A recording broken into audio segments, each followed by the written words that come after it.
आज हम बात करने वाले हैं हिंदी विषय से संबंधित कुछ बहुत ही महत्वपूर्ण प्रश्नों की, जो आपकी परीक्षा के लिए बहुत ज़्यादा इम्पोर्टेंट हैं।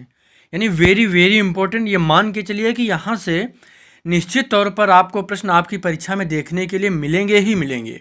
इसमें कोई भी दो राय नहीं है। तो इस वीडियो को आप पूरा ज़रूर देखिएगा। चलिए वीडियो को शुरू करते हैं। अगर आप चैनल पर नए हैं तो सब्सक्राइब जरूर करिएगा और डिस्क्रिप्शन चेक करना मत भूलिएगा, क्योंकि हिंदी विषय के अलावा भी मैंने बहुत सारे वीडियो बनाए हैं विज्ञान, सामाजिक विज्ञान, इंग्लिश और कंप्यूटर से संबंधित, जो आपकी परीक्षा के लिए बहुत ही दमदार प्रश्नों के साथ वहाँ पर मिलेंगे। चलिए वीडियो को शुरू करते हैं। पहला प्रश्न है हमारा यहाँ पे, भक्ति काल के दो प्रमुख कवियों के नाम बताइए।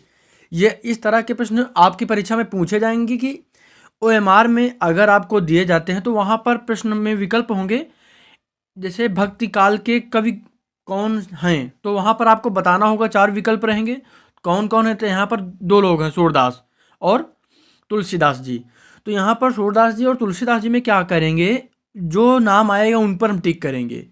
यानी ध्यान से पढ़िएगा इस पूरे वीडियो को जो आप देखिएगा। बाकी OMR सीट आप कैसे भरेंगे उसके लिए भी मैंने एक वीडियो बनाया है, उसका लिंक मैंने नीचे डिस्क्रिप्शन में दे दिया है।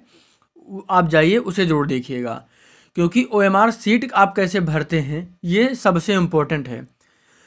तो यहाँ पर हम देखेंगे भक्ति काल के 2 प्रमुख कवियों के नाम। पहले सूरदास जी, इनकी प्रमुख रचनाएं हम देख लेते हैं। अगर विकल्प में आपसे रचनाएं पूछा जाए या रचनाओं से संबंधित प्रश्न पूछे जाए तो ये आपसे छूटने नहीं चाहिए। सूरदास, सूर सारावली और साहित्य लहरी, ये 3 प्रमुख रचनाएं हैं सूरदास जी की। ठीक है, आगे हम देख लेते हैं तुलसीदास जी। तो इनको क्या होगा, श्री रामचरितमानस, रामलला नहछू, वैराग्य संदीपनी, बरवय रामायण, पार्वती मंगल, जानकी मंगल, रामाज्ञा प्रश्न, विनय पत्रिका, कवितावली, दोहावली और गीतावली। ये भक्ति काल के 2 प्रमुख कवि होंगे और इनकी जो प्रमुख रचनाएं हैं, अगर रचनाओं से संबंधित प्रश्न बनता है तो वो भी आप कर ले जाएंगे, कोई भी प्रश्न आपसे छूटेगा नहीं। हम आगे देख लेते हैं। आप चाहे तो इस वीडियो को 2 बार देख लीजिएगा। इससे क्या होगा, आपको ना तो स्क्रीनशॉट रखने की ज़रूरत पड़ेगी और ना ही लिखने की ज़रूरत पड़ेगी।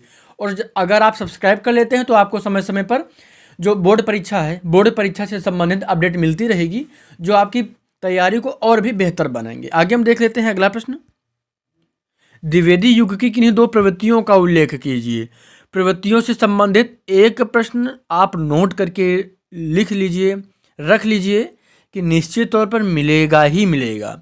विशेषताओं से संबंधित द्विवेदी युग, छायावादी युग, शुक्लोत्तर युग, इनसे संबंधित एक प्रश्न, जो विशेषताएं होंगी, प्रवृत्तियां होंगी, निश्चित तौर पर आना ही आना है। इसीलिए मैंने उनको भी यहाँ पर कवर कर लिया है।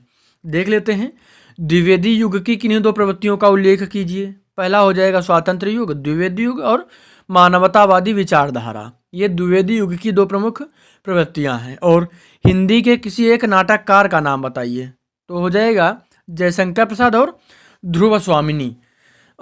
यहाँ पर जो ध्रुव स्वामिनी है, नाटक है किसका, जयशंकर प्रसाद का। तो एक नाटककार का नाम पूछा गया था यहाँ पर, तो मैंने नाम लिखा है यहाँ पे जयशंकर प्रसाद जी का। और जयशंकर प्रसाद जी की जो रचना है ध्रुव स्वामिनी। आगे देख लेते हैं, शुक्ल युग की 2 पत्रिकाओं के नाम बताइए। शुक्ल युग की 2 पत्रिकाओं के नाम बताइए, तो उत्तर होगा हंस और साहित्य संदेश। अच्छा, शुक्ल युग का नाम किसके नाम पर पड़ा है, तो ये आप कमेंट करेंगे। बाकी मैंने नीचे इसका उत्तर दे दिया है, उसे भी आप देख लीजिएगा। तार सप्तक के एक कवि का नाम बताना है, किसी भी एक कवि का आपको नाम बताना है, तो उत्तर होगा सच्चिदानंद, हीरानंद, वात्स्यायन, अज्ञेय। ये जो अज्ञेय जी हैं, इनका पूरा नाम है सच्चिदानंद, हीरानंद, वात्स्यायन, अज्ञेय।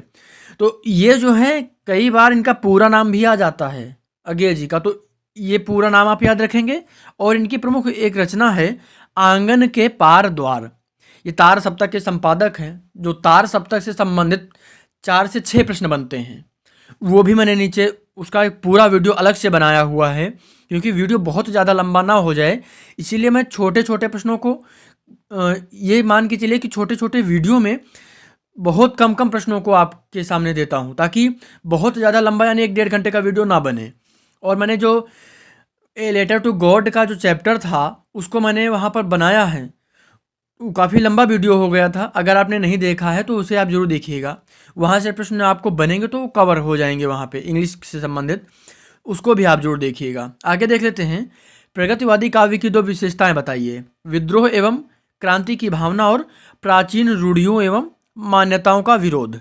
आगे हम देख लेते हैं, अगला प्रश्न क्या होगा, छायावादी युग की 2 प्रवृत्तियां लिखिए। तो प्रकृति का मानवीकरण और वैयक्तिक अनुभूति की प्रबलता 2 प्रमुख विशेषताएं छायावाद की, छायावादी युग की।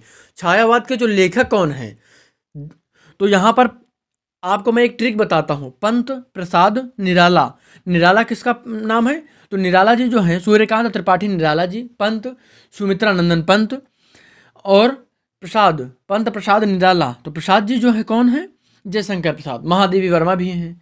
तो ये छायावाद के प्रमुख लेखक हैं। इनसे संबंधित मैंने एक वीडियो बनाया है और उसे आप सभी ने बहुत प्यार दिया है, उसे आप ज़रूर देखिएगा। लिंक मैंने उसका नीचे डिस्क्रिप्शन में दिया है। निश्चित तौर पर वो वीडियो जो है करीब 70,000 लोगों ने देखा है, आप सभी का प्यार है। आगे हम देख लेते हैं, द्विवेदी युग के काव्य की प्रमुख विशेषताएं बताइए। स्वतंत्रतावाद एवं भाषा संस्कार और बाह्य आडंबरों कुरीतियों तथा रूढ़ियों का विरोध। ये कुछ बहुत ही महत्वपूर्ण प्रश्न थे। एक प्रश्न और देख लेते हैं, रीतिकाल की प्रमुख प्रवृत्तियों। मैंने आपसे अभी बताया ना, प्रवृत्तियों से संबंधित एक प्रश्न निश्चित तौर पर बनेगा ही बनेगा, नोट करके रख लीजिए। श्रृंगार रस की प्रधानता और रीति ग्रंथों की रचना।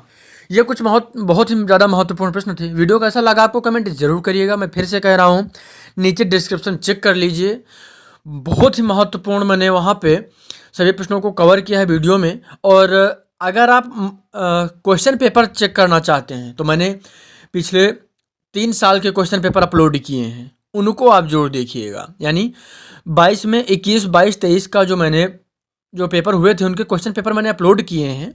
अगर आप देखना चाहें तो उनको भी देख सकते हैं, उनको हल कर सकते हैं, आपकी प्रैक्टिस होती रहेगी। वीडियो को पूरा देखने के लिए आपका बहुत बहुत धन्यवाद।